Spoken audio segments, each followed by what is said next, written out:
বাংলাদেশের বিশ্বকাপ দলে বিশেষজ্ঞ স্পিনার হিসেবে গেছেন শেখ মেহেদী। লেট অর্ডারে যার ব্যাটের হাতটাও খারাপ নয়। যুক্তরাষ্ট্রের কন্ডিশনে পাওয়ার প্লে সহ মাঝের ওভারে রান আটকানোর কাজটা একটু কঠিনই হবে বলে ধারণা করা হচ্ছে। তবে সেই চ্যালেঞ্জটা উপভোগ করতে চান এই টাইগার ক্রিকেটার।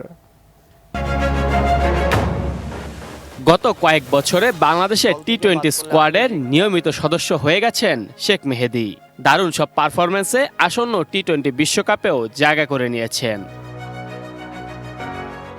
জাতীয় দলের হয়ে টি-20তে পাওয়ার প্লেতে বোলিং করার মতো চ্যালেঞ্জিং কাজটি প্রায় প্রতিনিয়তই করেন মেহেদী।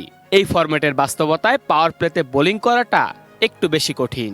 আসন্ন বিশ্বকাপে সেটি উপভোগ করাই লক্ষ্য এই অলরাউন্ডারের। টাফ সিচুয়েশন থাকে পাওয়ার প্লেতে, তো উপভোগটা একদমই থাকে না, বাট ওইখানে যদি উপভোগটা ভালোভাবে করতে পারে দেখা যাচ্ছে টিমের বেনিফিটটাই বেশি হয়।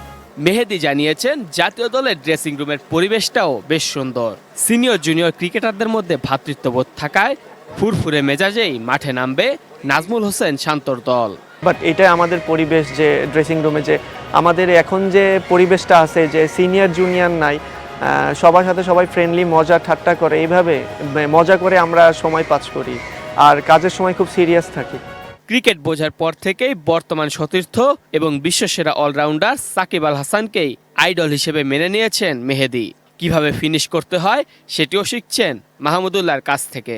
বেসিক্যালি আমি ছোটকাল ক্রিকেট খেলা থেকে যখন ক্রিকেট খেলা বুঝি তখন থেকে সাকিব ভাইয়ের খেলা খুব ভালো লাগতো। নিজেকে তৈরি করার জন্য যে প্রসেসটা ছিল তখন থেকে রিয়াদ ভাইয়ের ব্যাটিংটা আমার খুব ভালো লাগতো অ্যাজ এ ফিনিশার হিসেবে।